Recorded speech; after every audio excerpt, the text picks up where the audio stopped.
Hi, everyone. Welcome to Tobacco Talks. I know today is a Monday, not a Tuesday. Very sorry for interrupting that schedule. There were just some things that overlapped with last week, but we'll be back on our normal schedule for Tobacco Talk Tuesdays next month on the second Tuesday of September.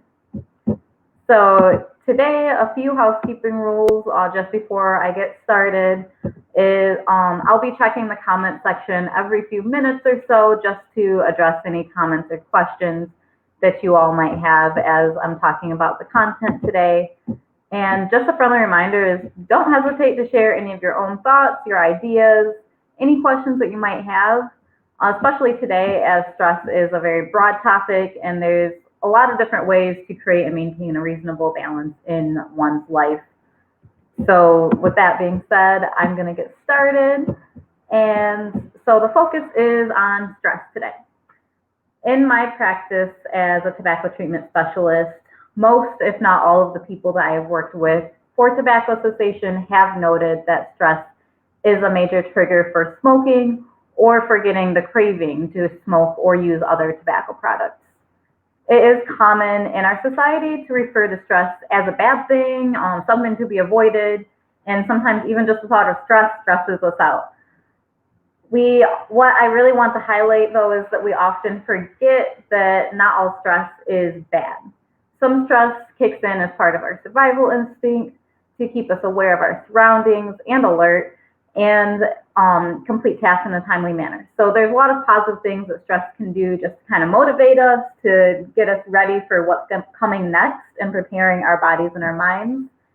What is important is having a balance in life. And this is just so that things don't feel too overwhelming or on the extreme opposite, feeling too unstructured or underwhelming. In both of those scenarios of overwhelming and underwhelming, life routines can kind of lead to that state of distress, which is the stress that we want to avoid. It's that bad stress that can have negative effects on our health.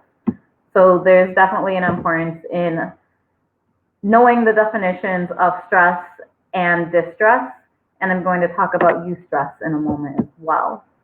And the reason for doing this live stream about stress, I feel like we talk about stress a lot, just with tobacco work, and even within our regular programs at Unified. But it really resonates with me because I've done a lot of research here and there over the years for both professional and personal work about stress and how it affects us, as well as ways to apply stress management to our lives to create more of a balance or what I like to call sustainable well-being. And I really just wanted to share some information with you all today just to give you some tools that you can use in the future as you create a plan for yourself and how you can achieve sustainable well-being. And hopefully it can assist anyone who's struggling with nicotine addiction or any other addiction in their life as feeling extremely unbalanced and in that state of distress. It does make us more prone to negative coping mechanisms, a lot of which can result in various dependencies and addictions in life. So for my personal and professional reference, I just believe that creating a balanced and, well-being, well-lived life can help prevent certain addictions as well as help heal some things that are going on within us and things that we experience throughout life that can cause negative consequences. So the first area I wanted to address, I mentioned eustress earlier. So distress versus eustress. These are some sub-definitions within the broader meaning of stress. So as I already spoke on distress is that negative stress. It's stress that can have negative health implications. Eustress, on the other hand, is good stress. So it's positive stress that can actually have emotional and physical health benefits. And eustress is characterized by only being short term. So within like a few minutes, possibly the longest, like a day or so, it energizes and it motivates us. It's also perceived as something that is within our coping ability. So a quick example of eustress would be you just got some sort of an assignment from work or school and you have to complete it by the end of the week. That might give you a little bit of stress, and when you start working on that the first day or maybe even the hours leading up to when it's due, it kind of just gives you that extra push to get things done. You know that it is going to end at a certain point, so you're not going to continue stressing about this project or assignment next year. Another example of eustress is that you wake up and you notice that you have to address something that's going on quickly, just within your home, and that is something you just do quickly. Maybe you realize that an outlet's not working, so you call someone to get it fixed, or you do some electrical work yourself if you have that capability. Other examples of it are dealing with pets and just taking care of different things with them. So it's just something that's quick. It motivates us to do something really quickly, and then it's gone. Often it can feel exciting a little bit, so that's that adrenaline rush that you feel when you are in the moment and you just have to get something done. It can also increase your focus and your performance.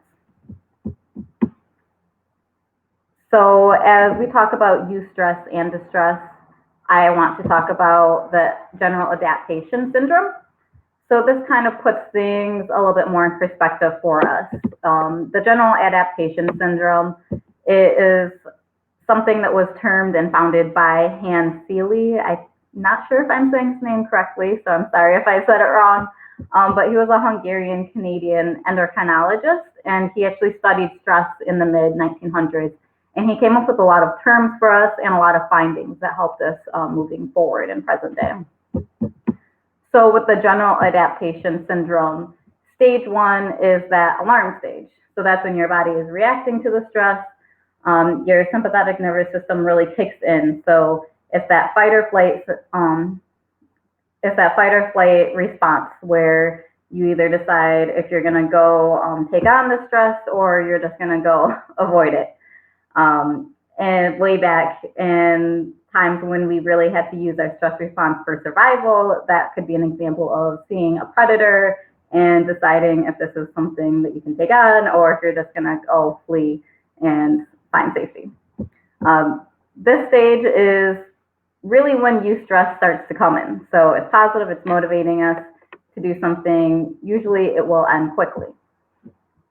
Stage 2 is the resistance stage. So this is when you start to adapt to stress a little bit. You feel a sustained release of cortisol, which is the stress hormone release in your body. And this is an attempt just to maintain that arousal or that stimulus. So, and what I mean by that is that alertness, that immediate response to stress. So the resistance stage is kind of extending that alarm stage. That's okay as long as the resistance stage does end. When you start to navigate a territory of being in a state of distress or approaching distress, you enter stage 3, which is the exhaustion stage. So the exhaustion stage is basically you've used all of your body's resources, your mental, emotional, your physical resources, and you are exhausted. You're no longer capable of handling any immediate stresses that are coming right after or any stressors that are still occurring, right? And this is the stage that we really want to prevent by using some protective factors. Before I jump into that, I just wanted to go over some other characterizations of distress. So again, distress is when you're spending that prolonged time in the resistance stage, and it's going to lead to that exhaustion of all of your body's resources. Distress is characterized also by lasting in the short as well as the long term. So even in the short term, if it's something that you cannot take on but you're trying to, your body will get exhausted quickly and enter distress.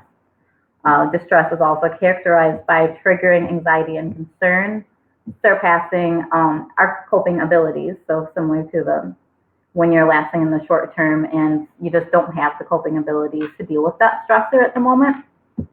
generating unpleasant feelings, decreasing focus and performance, and contributing to mental and physical problems. And I'm going to get into more of the specific ways that the distress manifests itself shortly.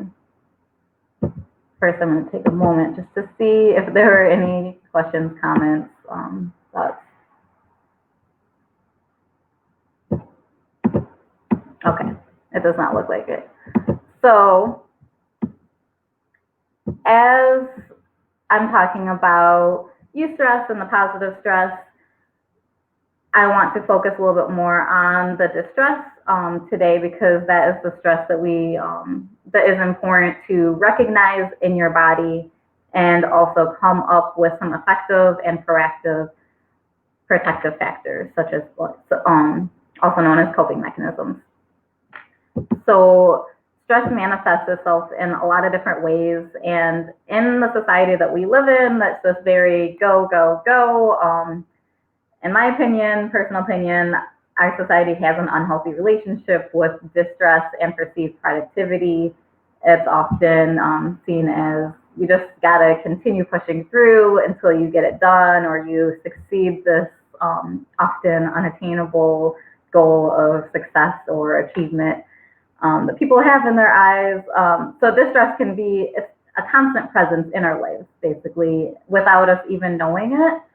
So that's why it's really, really important to learn and be able to recognize the specific mental, emotional, and physical signs of being in distress. Often, if you just continue in distress, then you will adapt to it, because we do adapt to mostly anything. That's not saying that it's good or not, but you will adapt to distress if you're constantly in that state, and it can cause a lot of physical problems, such as weight gain, mental health issues, as well as just like high blood pressure and other diseases that we can prevent by lifestyle. So when you don't recognize that you're in distress and you don't do anything about it, you're really doing your body a disservice. So some specific manifestations of distress that you might notice mentally are that your anxiety increases, your depression increases, or if you're not predisposed for anxiety or depression, you start to just notice some moments where you're a little bit more anxious than you might have been, or that you're having a more depressed mood more consistently than you're used to, which manifests itself in just not really wanting to do anything, feeling like it's really hard to do simple tasks such as walking around, doing the dishes, stuff like that, that usually isn't a problem, and just avoidance in general of other people. So avoiding your friends, your family, social groups that you might have been consistent with. Other mental manifestations of distress are problems focusing. So if you're noticing that you really are having a hard time concentrating on tasks that are relatively simple, or stuff that you're just used to doing from day to day, that can be a sign that you're in distress. Anger problems, this could be lashing out at your friends, your family, coworkers, just getting irritated about things that you might not have been irritated about, or just really simple stuff. And more extreme manifestations of distress mentally are drug use and abuse. So as I said before, often when we're in a state of distress, that leads us down a path of negative coping mechanisms, and a lot of those coping mechanisms can lead us to addiction. Physical manifestations of being in a state of distress are having tense muscles. And this is why I really, really encourage my clients that I work with to breathe. Just take some time, quiet time by yourself, even if it's 1 minute, 5 minutes, just a few short minutes where you can just be completely to yourself and recognize how you're feeling. Because you might not notice it, but your neck might be tense, your shoulders might be hunched, you might just like have your fist balled up and you didn't even realize that. That can be a sign that your body is, you're distressed. I like to make that differentiation. Other physical manifestations manifestations of being in a state of distress are having digestive problems. Digestive problems occur with almost anything in our society, unfortunately, from the way that we eat, sleep, and the other things that we consume, but digestive problems definitely can be a sign of distress. So if digestive problems and tense muscles are paired together, then maybe you need to think about what you can do to take care of your body. Headaches are also a physical manifestation of distress, as well as fatigue and sleep problems. Sleep problems can be defined as sleeping either too much, so you're getting more than 9 hours of sleep and you feel like you could still stay in bed all day, or you just can't get a wink of sleep all night, or you're just waking up repeatedly all night. So when we recognize these signs of being in a state of distress, whether it's mental or physical or both, as it often is, it is time to take care of yourself and take a step back. I try to stay away from the phrase of self-care nowadays. Just after this big self-care trend began, for me, I just heard a lot of things of, getting a manicure, going to a spa, going on a clean eating diet. And these are, don't get me wrong, these are all beneficial in their own way. But in my mind, those items are really self-exclusionary, are quite exclusionary. And that's not necessarily self-care. So what I mean by taking care of yourself is, reevaluating your methods to achieve a sustainable state of well-being, both mentally and physically. So doing the tough internal work that needs to be done to make sure that your mind is well, your emotions are in check, and that your physical body is well. So there are some tools, there's a lot of tools for creating sustainable well-being. And when I chat with my clients, I can really never stress enough the importance of being equipped with a variety of tools and options in your life to create sustainable well-being.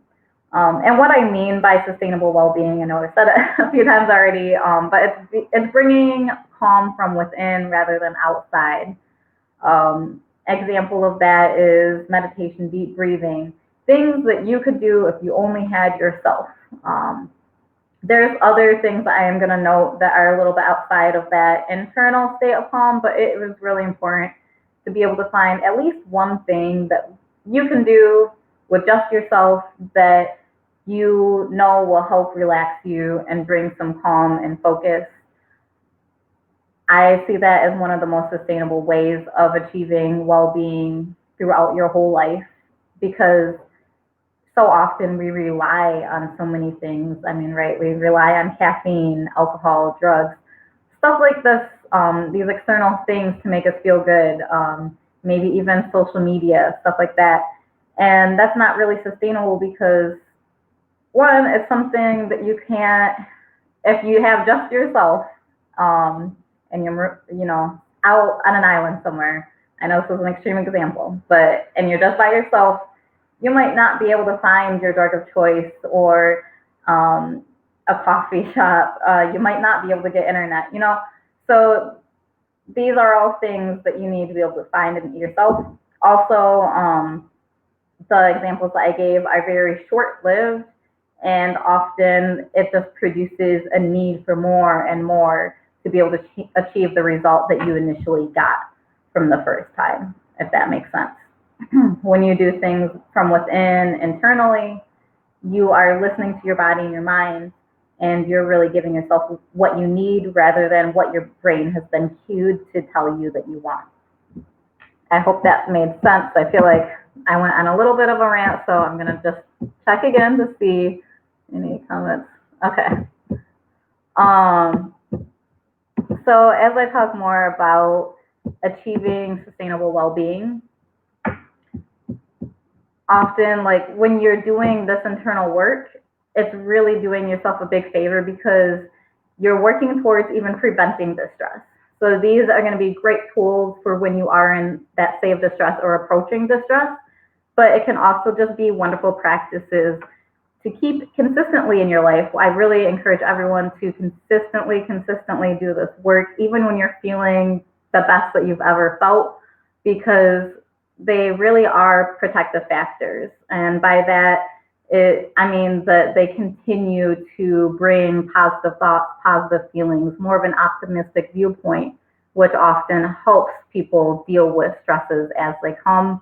And that helps you deal with it right as it comes, just as I said, and not letting things build up, build up, build up together where you're dealing with one stress, okay, I got it done. Another stress, I got it done. I'm not really addressing it, I'm just doing it and I'm pushing through like society tells me.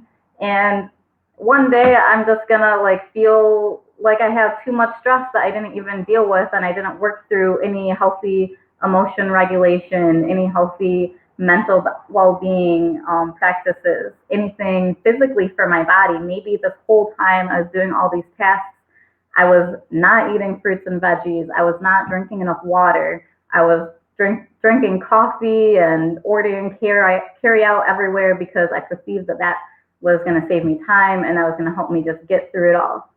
You're going to end up crashing if you act in that way. And that's how so many of us have been programmed to act, unfortunately. And so we just continue doing that. And then you need to take like 3 days just to get your body and your mind back to how it was before you did all this stressful stuff without acknowledging it as you went. Some people end up being just out of commission for a week, or you just get sick, or when you do get sick, you're getting even sicker because you are not taking care of yourself.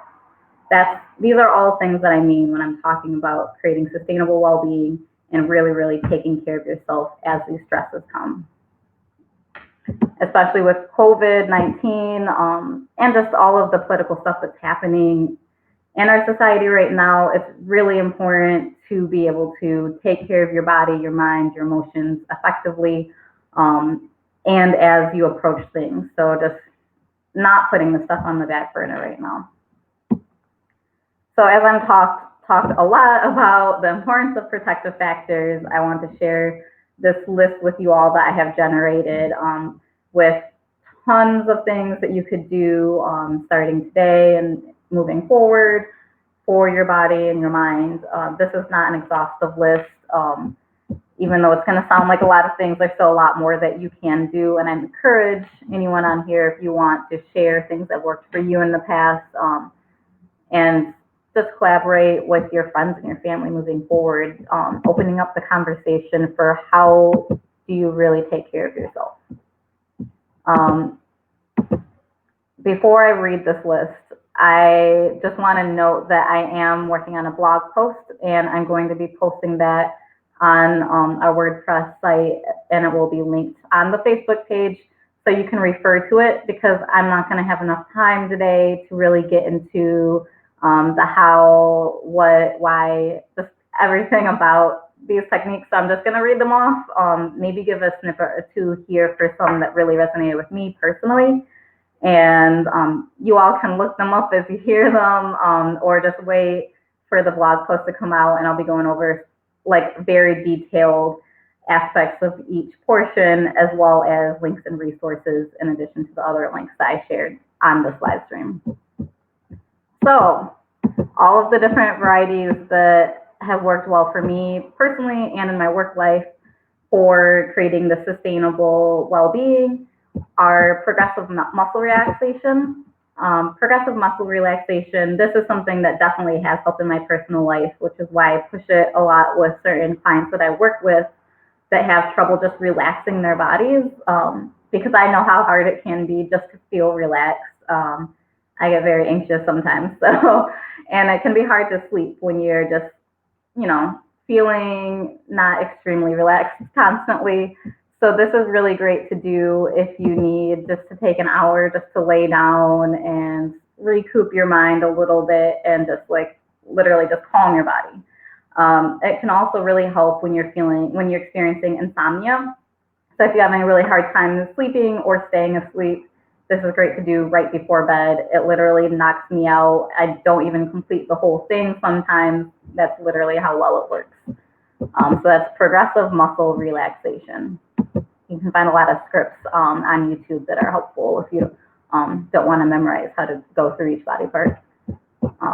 Also, deep breathing is very, very helpful. Just taking breaths in, holding, taking breaths out. I usually practice 4 square breathing with my clients. And this is, you breathe in for 1, 2, 3, 4, hold it for 4 counts, breathe out for 4 counts, and then hold that for 4 counts. And you repeat for as many times as you feel you need to. I really encourage people to just sit and do that for a couple minutes just to kind of clear their mind, clear their space, and bring your heart rate down a bit if you're feeling pretty worked up.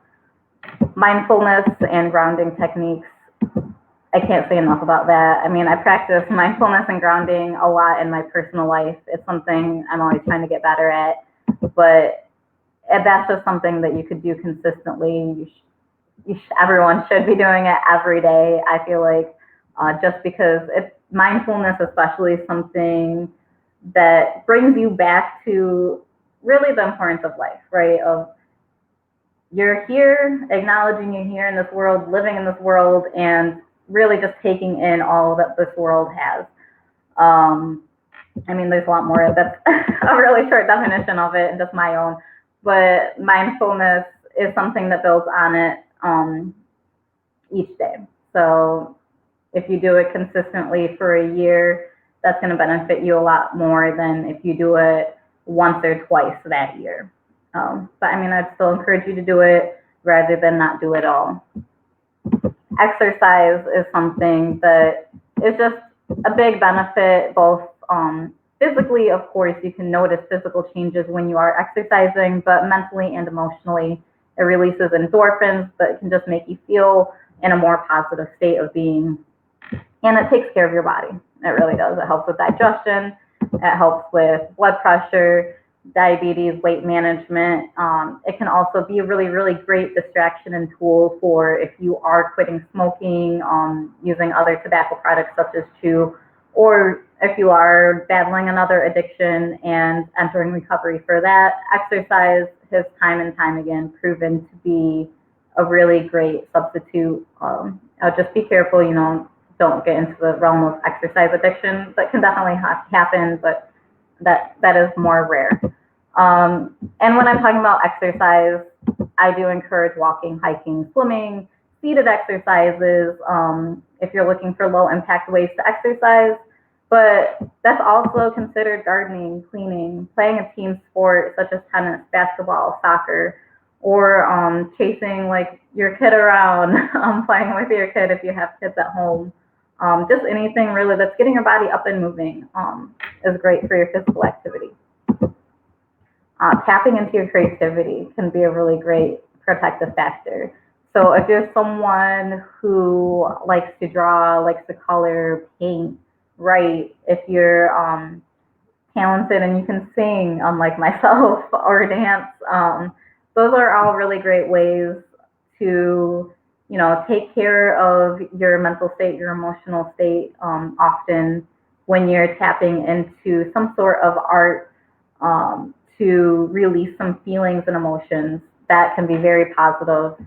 Also, I mean, if you're dancing, that's really great for your body too. Stretching to improve your circulation, and focusing on deep breaths while you do this. So this is one that has definitely helped me with my circulation and with pain that I experienced related to that. So stretching is definitely a wonderful pain management tool as well.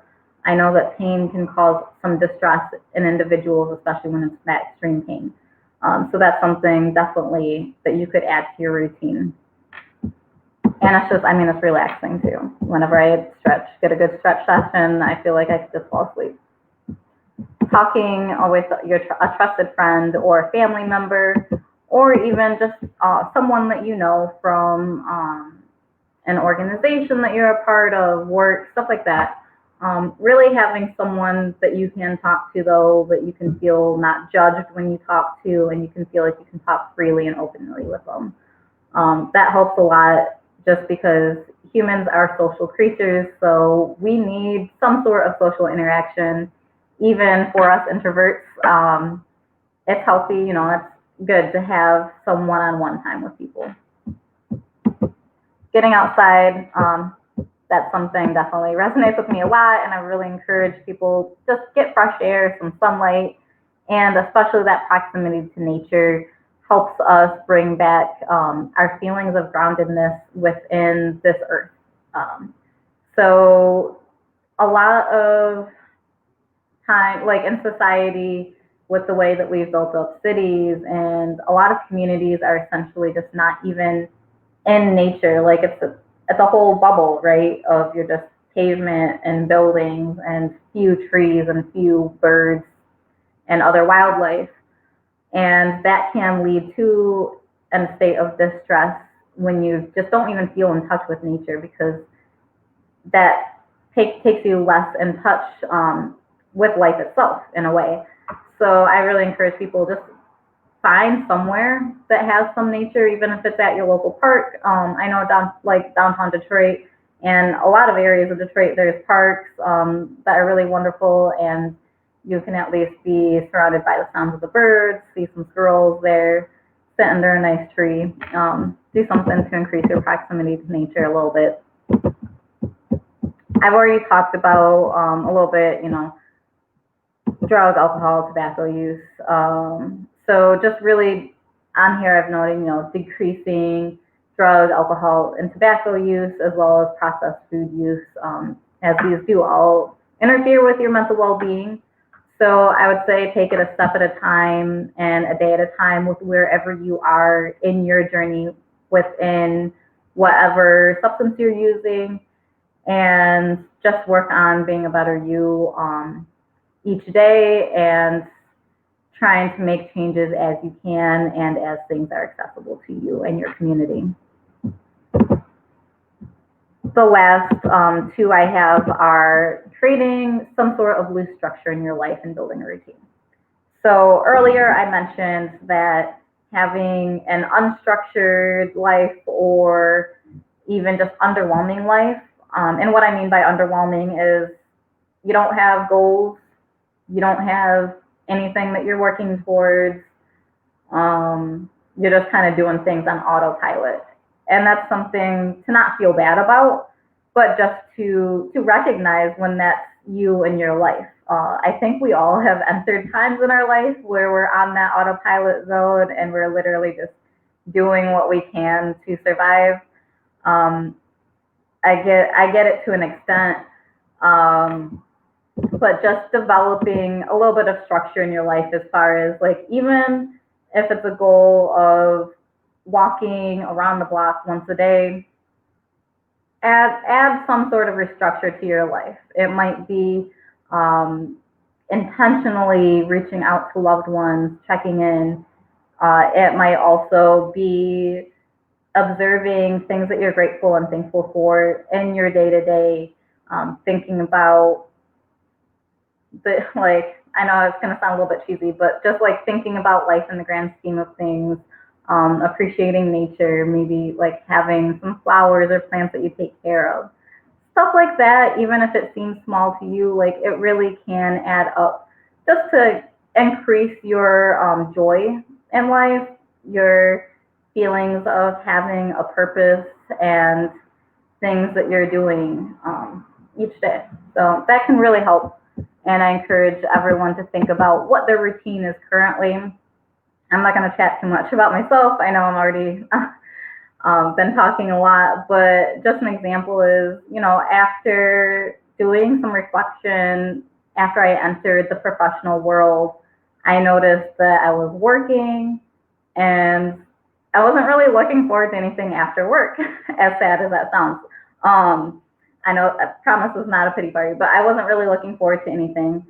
So it was just kind of like this autopilot zone of you go to work, eat dinner, hang out on the couch for a while, watch TV, and you go to sleep and you do it again. And I recognized that something needed to change in my life. And I was like, what are the things that I enjoy? What did I like doing before I became busy in college, before I became busy at work? And I mean, for me, it was being outside, enjoying nature, being active, all that stuff. And now it's in my life and it's here to stay. But it really, that's just an example of that zone that we can catch ourselves in. Some would call it a rut, right? So just recognizing that and making some changes here and there that you see fit in your life. Lastly, I have just giving yourself affirmations. And this one's pretty straightforward, but just affirming who you are, what you're meant to be, things that you like about yourself, things that you are grateful for. And a great resource here is loving kindness meditations. You can find some recorded ones on different websites on YouTube, and you can just find some like basic scripts too. But that really helps a lot with increasing your self-esteem, awareness, stuff like that. Again, don't feel overwhelmed. I know I really talked about a lot of stuff. I'm going to be creating a very detailed list with resources and details about those following items that I just discussed. And I might have some more too. And I encourage you all to, if this really interested you, or if there were things that I talked about that didn't resonate as much, hopefully you found one at least. But I encourage you to like do some research yourself and be a student always, and just look and see what might help you and resonate with you in your life to create your sustainable well-being plan. So as I'm closing out, I'm going to take a moment to look at comments and see. Ah, nice. Glad that you watched, LaDon. Yes, dancing is great to do, and I mean, it's just positive all the way around. All right. So in closing now, just for those that are listening, I want you to kind of reflect on what resonates with you the most from what I talked about today. What would you like to learn more, explore more, improve on, or what would you like to continue doing to create and maintain a sustainable well-being in your life? What strategies, if any, did I mention today that were not previously on your radar or that interested you? And this is not anything that anyone needs to type in and add. These are just reflections that I just want you to think about and reflect internally. Maybe reflect with a friend or a family member, coworker, someone, if you want to talk about this later. But just really think about these things. And internal work, really, it's continuous work that doesn't really have an endpoint or a goal of completion. And I can't stress that enough. So often when I'm talking to people, I hear the phrase like, I just want to be happy, or I want to find happiness. I hear that a lot, and it's a little bit concerning because happiness and just like well-being and like healing yourself internally, it's not really like it's not a destination. It's a journey that's gonna like go through many different inflection points. You might feel like you did a whole lot, and then you might feel like you went back in your progress by a lot. And it's something that's just gonna ebb and flow throughout life. My intention today with talking about stress and eustress and distress and everything is to encourage everyone just to continue doing this internal work, because it is hard, and it is something that's going to continue. A quote that I really like is that the only constant is change. The only constant in life is change, and that's really, really true. So a lot of things happen in life that are going to make us need to adapt and change how we respond to things. So what might work for you today and this year might not work for you 5 years down the road. And that's because a lot of things can happen between now and then, right? So you could get a change in a job. You could move somewhere else, either willingly or unwillingly. You could, and like because of like jobs, like if you need to move somewhere for a job, you could lose a loved one. You could gain a loved one. You could gain a child, etc. Like there's so many things that change and so many variables in life. And that's what I mean by this internal work is continuous, and the happiness journey is continuous, because there's just going to be so many things that happen throughout life that you're going to need to reevaluate your mental well-being plan every so often. And that's normal, and that's to be expected. So In closing, I just want to also mention that, as always, Caitlin and I are here to guide you through the process of tobacco reduction and cessation. And if constant distress is holding you back from your goals, please reach out to one of us. And together, you and your tobacco treatment specialist can work through some strategies that might work for your unique experiences and situations. Also, if there's something else that's just holding you back too from your tobacco reduction or cessation goals, we're here to help with all of the aspects of nicotine dependency. So that's it. Thank you for everyone who tuned in. See you on the second Tuesday of September.